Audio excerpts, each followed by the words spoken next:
So look, guys, I was on duty that day. I was on duty when Anthony Bourdain called up to get help. Now look, I mean, it's not my proudest moment. I mean, I thought I wouldn't talk about it. Like I say, there's kind of a non-disclosure agreement involved, and it's a volunteer position. But yeah, I mean, Anthony Bourdain, he called the 1-800 number, and I mean, I wouldn't say that like I laughed in his face, but I did laugh, several times at what he was telling me.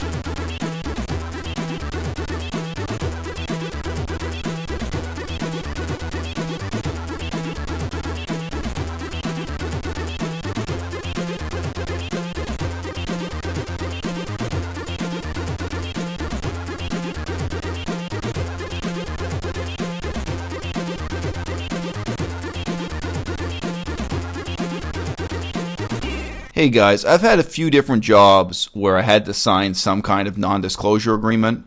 In this case, I was working as a volunteer, and I think it was more implicitly understood that you weren't supposed to talk about this stuff publicly. But I've seen a lot of videos lately, and in this really kind of self-righteous, self-congratulatory way, they'll put like the 1-800 number for the suicide hotline below their YouTube video, or they tell you, what happened to Anthony Bourdain can happen to anybody, so make sure you've got the suicide hotline number ready to go on your phone, like have it on speed dial. Like this is some kind of magic wand you can wave around. Like somebody in your own life, they're talking about suicide. What do you really think is going to be on the other end of that line? Well, I can tell you, because I used to volunteer at a suicide hotline. What's going to be there on the other end of the line is maybe some asshole just like me. Someone who doesn't know you and doesn't care about you and can't appreciate, the struggles you're going through. And someone who definitely can't help you with the actual problems you're having, the problems in your life that you're trying to solve. Because if you're suicidal, chances are you have real world problems. You don't just need an attitude adjustment. And even if you do, you're not really going to adjust your attitude by calling up a complete stranger on the phone. They're like, hey, have a more positive attitude. Oh, I'll try that. Thanks. It's not going to work for Anthony Bourdain. It's not going to work for you.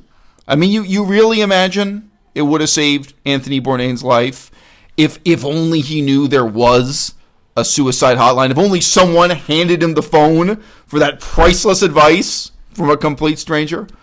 It's real easy to say, get professional help. But for a lot of these things, there's no professional help. So look, guys, I was on duty that day. I was on duty when Anthony Bourdain called up to get help. And, I mean, I was having a bad day myself. Like, I got to come in as a volunteer, and like they used to have free coffee, but then they got rid of the coffee machine. So it's like they don't even pay me to be there, and I'm expected to like buy, decaf at Starbucks because I only drink decaf. So it's like in Canada, like the cheapest drink you can get is like $2.25 plus tax for like a decaf double espresso, and I'm like, and then I've got to sit there and listen to one person after another explain to me why they want to commit suicide. And I'm not even allowed to give my own opinion. I've got this like photocopied playbook of different pieces of advice. If they say this, do that. You're supposed to just follow the script. So there's really no like empathy or compassion or spontaneity. And I get this guy calling me up, and the first thing he says is, hi, this is Anthony Bourdain. And I'm like, Anthony Bourdain. I understand his life was hard. But, for one thing, I'm vegan. and I'm hearing this, it's like this is someone who has repeatedly said that I and all vegans should just go ahead and commit suicide. He said that on TV a whole bunch of times. Sometimes he meant it as a joke. Sometimes he meant it as some kind of, social criticism, what have you. So, I don't know. It puts me on. And the other thing is, I've got to listen to this guy tell me about how hard his life is. He makes one documentary after another showing him living in constant luxury and self-indulgence. He's on permanent vacation all the time.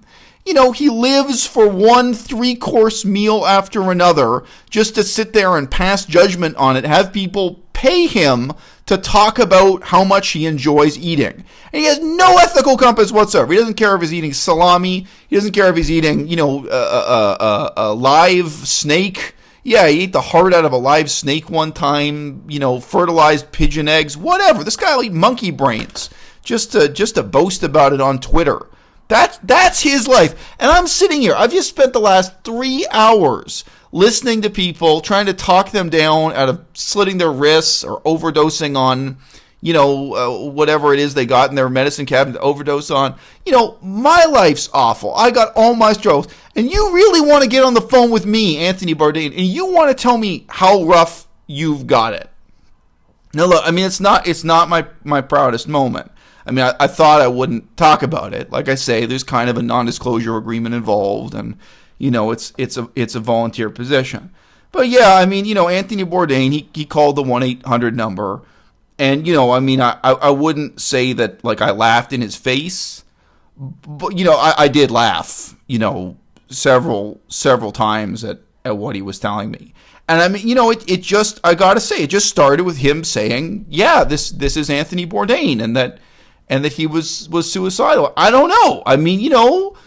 There are different factors there. I guess I just couldn't take it that seriously, or I felt like I couldn't be that helpful to someone.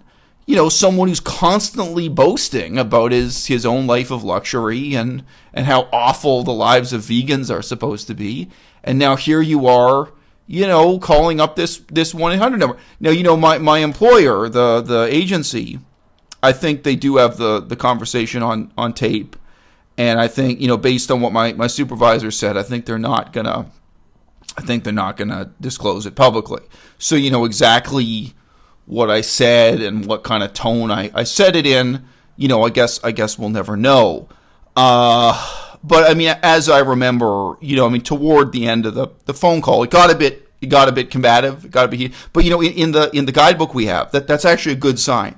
If you can get someone from being depressed to being angry at you, that's what I said to my supervisor. I was like, well, I made him angry.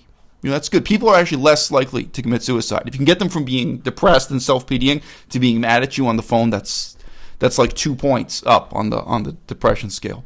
But he got angry at me, and then I got angry at him. And there were some words along the lines of like, well, why don't you just do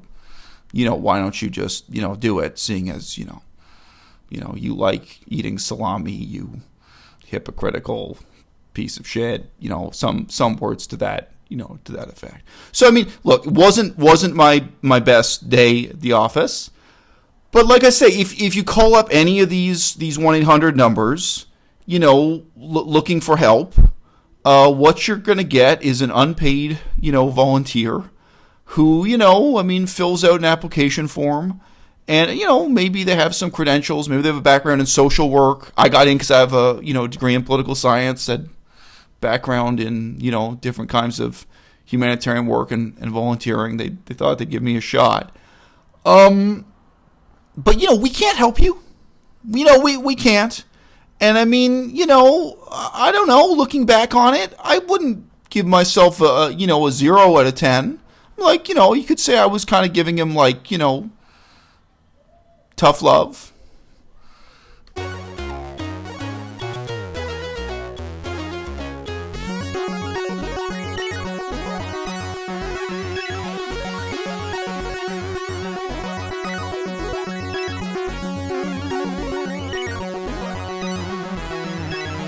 Maybe we can practice doing